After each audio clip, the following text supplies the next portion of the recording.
Welcome, folks, to a short video on Lesson 21. Here we're talking about hypothesis test for the population mean, but we don't know the standard deviation. Of course, when we say that, we're thinking t-test, right? All right, let's go through a couple things here, then we'll get to a couple problems, okay? Of course, on the test, these are pretty well laid out. And again, it is worth your time to listen to the videos and take some good notes. Now, considering notes, I'm going to go through this fairly quickly. So remember, for this particular item, we are using the t-test, okay? And if you were going to do it by hand, you're doing your sample minus the assumed mean over, remember, you don't have the population standard deviation, so you're going to have to use your sample standard deviation. And then each one of the normal distributions of a t-distribution has its own separate curve. This is why you need degrees of freedom, which is 1 minus the sample number. Now, here's some assumptions. When we're doing a t-test, right, a t-hypothesis test, we're assuming n is greater than 30. We're assuming a simple random sample. Now, if for some reason n is not greater than 30, you're assuming that the population is approximately normally distributed. So keep that in mind.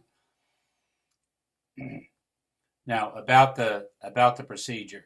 So in some of these previous lessons, if you studied this out, there's two procedures, the critical value method and then the p-value method. We're cutting to the chase on the p-value method here.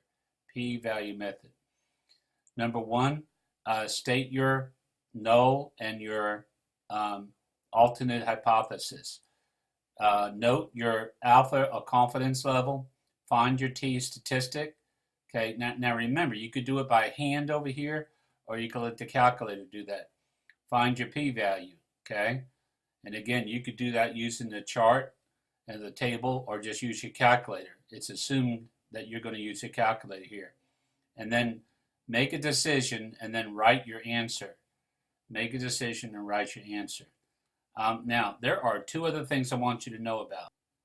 The two things I want you to know about is your calculator does have these features. You probably do not have to use these in the course, but I'm letting you know that they're there.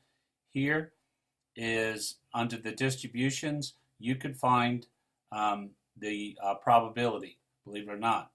So you use a t cumulative distribution, lower, upper, and degrees of freedom. That's kind of cool. And then on the inverse t, if you know the area, you could find the t statistic. So let's say, for example, here the area to the left of my t value is 90% or 0.90, and the degrees of freedom, let's say, is 27. I put it in there, and it's going to give me that t statistic, okay? So hopefully that'll help you out. Okay, folks, let's do this problem here. An article in the San Jose Mercury News stated that students in the California State University system take 4.5 years on average to finish their undergraduate degrees. Suppose you believe that the mean time is longer. You conduct a survey of 49 students and obtain a sample mean of 5.1 with a sample standard deviation of 1.2. Perform the hypothesis test and compute the p-value. Based on your p-value, what is the conclusion if we test at the 0.01 level of significance? Okay, so remember the steps here. First step is, let's state the null hypothesis. It is believed that the mean, right, the mean average of time to graduate is 4.5 years. And you're believing it's longer. You're believing it's longer. So you're going to say greater than 4.5. Okay, now let's see. We have alpha is 0.01. You can test it at the 0.01 level of significance. Now I got my data. Let's talk about the sample, not the sample, but the sample data. We did how many students? 49. And what was our sample mean? Our sample mean was 5.1. Now we don't need the standard. Yeah, we are going to need standard. We're going to need a standard deviation of the samples, 1.2. Okay. Now we're going to go back to our calculator and we're going to see what the results are. All right, back to our calculator here. Stat, right? Tests. Whoops. Done messed up. Stat test. Well, we want a t-test. So 2. Okay, now we are just using statistics, okay, from our sample. Remember, our mean is 4.5. The x value was 5.1, and I believe the sample standard deviation was 1.2. Okay, how many people in our sample? 49. Now, remember that the researcher said he believed there were more, so we're going to say greater than, and we're going to calculate.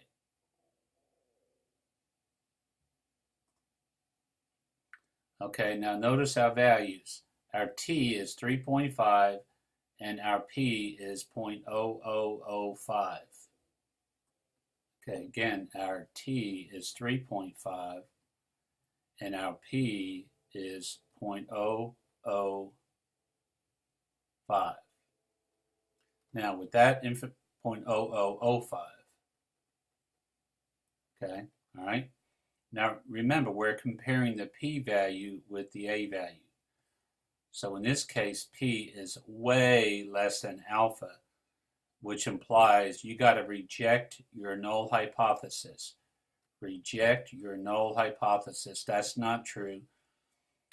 So now you could say there is evidence, actually there is strong evidence, okay, to say that, okay, now in the interest of time, that the years to graduate in the California State University system, okay, is greater than 4.5 years. All right, that's how you do that problem. By the way, people taking more time to graduate. It's a big part of what's happening in higher education. So that's another reason why E-Core is very popular. All right, enough said there. Let's go to another problem. This one's a little different in that the data is given to you here. And what we'll do is we'll do this problem longhand so you can see how this is done. Hopefully that'll help you out. All right, let's read it. The mean number of sick days an employee takes per year is believed to be about 10.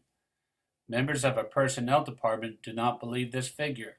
They randomly survey 8 employees. The number of sick days they took for the past year are as follows. Okay, well, before we do anything else, we need to get all of this data in our calculator.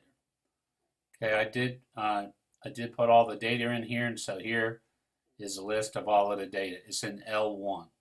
Okay, so what we do have here is we have this belief that the number of sick days is 10. So we're gonna write it officially as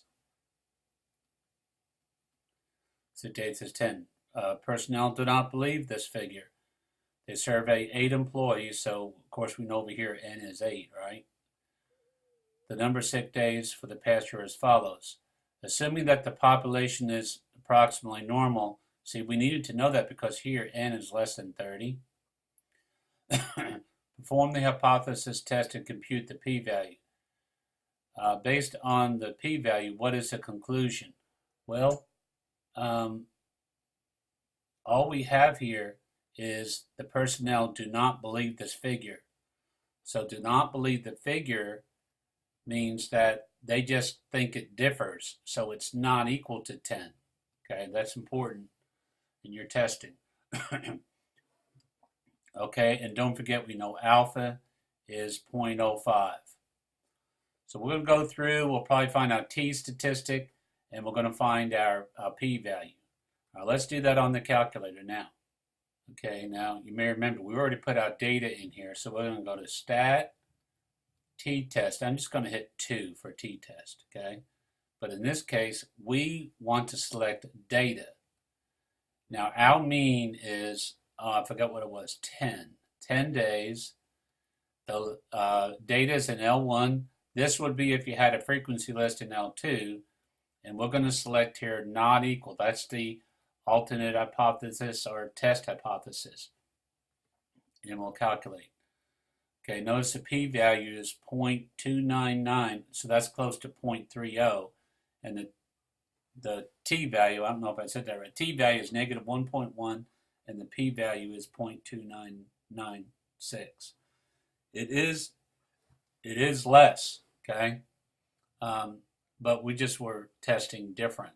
So 0.3 and so forth. Let's go back and put that data in there. But not that I can't help myself, but I want to go here and let you see what that draw does.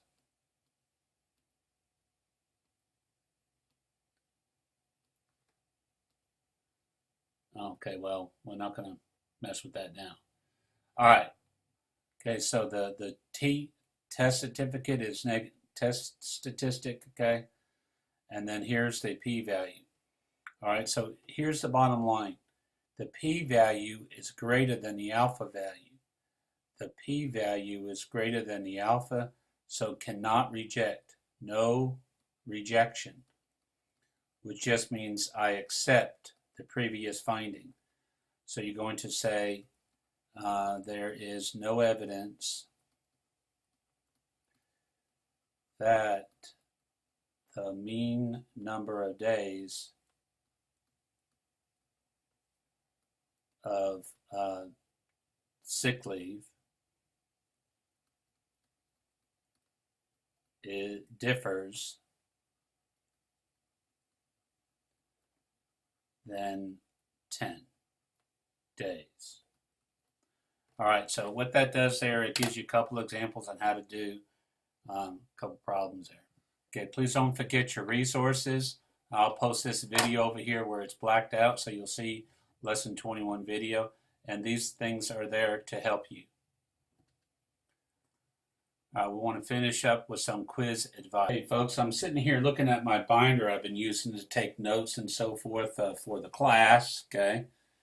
And I noticed here on my quiz, I was able to get it all right the first time, which I'm always very proud of. So my advice would be simply know how to do the two different types of t-test features of your calculator. In other words, the data and the statistics. That will help you out. I would follow the procedure. If you want to draw the picture of the normal curve, that is fine.